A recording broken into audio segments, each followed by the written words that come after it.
הרש, ענר ובן גדלו יחד, למדו יחד. עכשיו אנחנו מצטרפים למשפחות שפירא וזוסמן ועוד יותר מדי אחרות. צבי ושרית, תודה שלקחתם על עצמכם את המאבק לשחרור של הרש וכל החטופים. המנהיגות שלכם הייתה מעוררת השראה ועשתה הבדל. משה ושירה, זה לא הסוף שרצינו, אבל אנחנו מתנחמים שהרש וענר מתאחדים לנצח. יש סמליות בעובדה שרק סיימתם לומר קדיש לענר, והיום אנחנו מתחילים לומר קדיש להרש. שנה לקדש את שני הנערים המיוחדים אלה אינה מספיקה, להם מגיע שנתיים.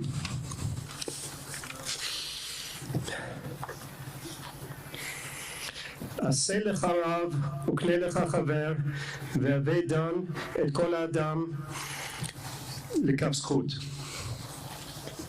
Appoint for yourself a teacher and acquire for yourself a companion, and judge all people with the benefit of the doubt. Some ask, what is it that connects these two distinct parts of this verse? First, appointing for yourself a teacher, a companion, and second, judging all people with the benefit of the doubt. But this verse is Hersh. Appoint for yourself a teacher and acquire for yourself a companion. Hersh always used his intellect to strengthen his companionship. From the time Hersh was a toddler, he had a wisdom that always expanded my own thinking. He was my Rav, my teacher, my companion. I knew that as we walked hand in hand to get my Sunday morning coffee in Berkeley, I better be ready for some challenging questions from a 3.5-year-old Hersh. By 6, he was into challenging his memorization, topic by topic. On a family Passover trip to Florida, a man came into the lunchroom one day and exclaimed, "There's a little kid out there fielding questions about U.S. presidential trivia. He knows every answer, and now he's charging people $1 per question." And it was obvious who this kid was.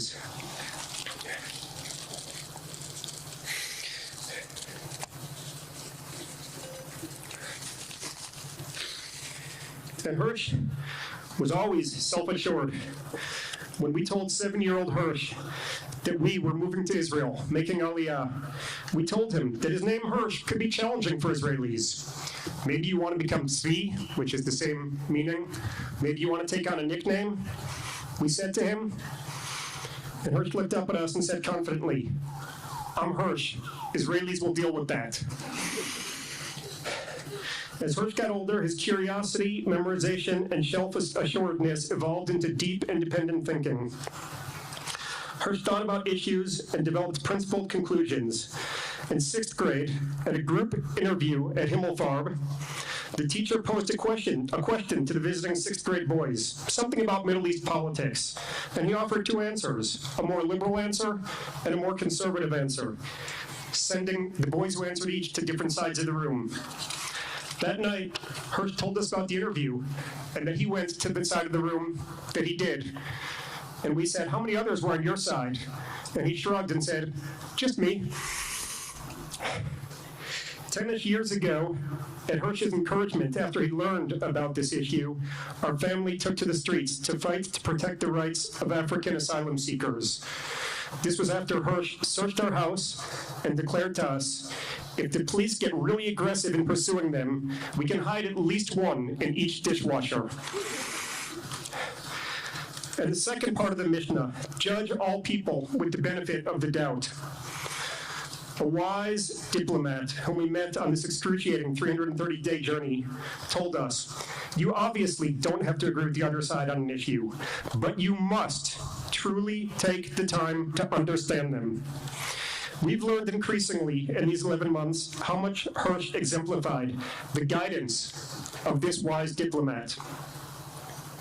Hersh's friends, former campers, people he met at various music festivals, and so many more across nationalities, religions, and ages have reached out to us to tell us, of course they always had a great time hanging out with Hersh, but they also thoroughly enjoyed real, meaningful conversations with him in which he stretched their thinking. Just a few of the topics that Hersh has challenged us on in recent years include the ethics of eating animals, the pros and cons of nation states, Israeli settlement policy, halachic observance, the value of a university degree, consumer consumption, and so much more. Always seeking to understand the other, and always with dignity and respect. One of the most fitting posts I saw about Hersh yesterday was the one that said, Yihi Zichro Mahapecha, may his memory be a revolution. The most common word that I've received from people, thousands of messages, is Slicha, I'm sorry. Hersh, we failed you. We all failed you. You would not have failed you. You would have pushed harder for justice. You would have worked to understand the other, to bridge differences. You would have challenged more people to challenge their own thinking.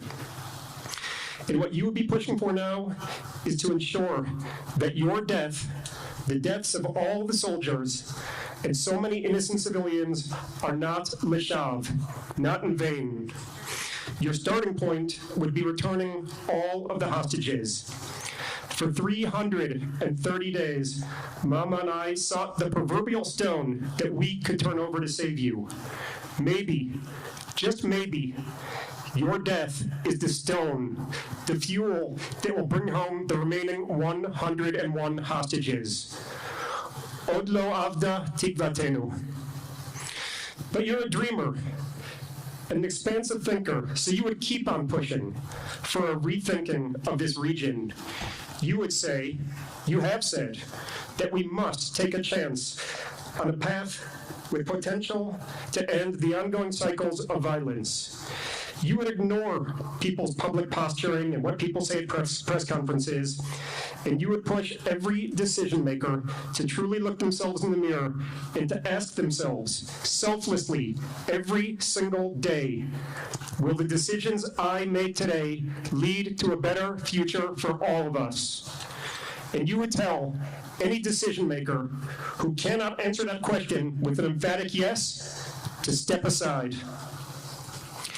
A Polin cousin reminded me that one of the several explanations for the name Polin is rooted in the words Poel Yeshuot, a worker for salvation, not in the proselytizing sense, but in the general sense. This was my Uncle Milton's explanation for why my grandfather was a pharmacist, my uncle was a rabbi, and my father was a doctor, all healing professions. Hersh, you were a true Poel Yeshuot. Before October 7th, you always sought ways to make the world around you better. Since October 7th, you have become a global symbol for bringing improvement to our world. This morning, I saw a clip of a vigil that took place in New York last night. How appropriate that the crowd was singing, Ani ve'ata nishaneh et ha'olam. You and I will change the world. The 23 years of life that we had with you were a blessing. We now will work to make your legacy a similar blessing. You were a really great guy. I love you.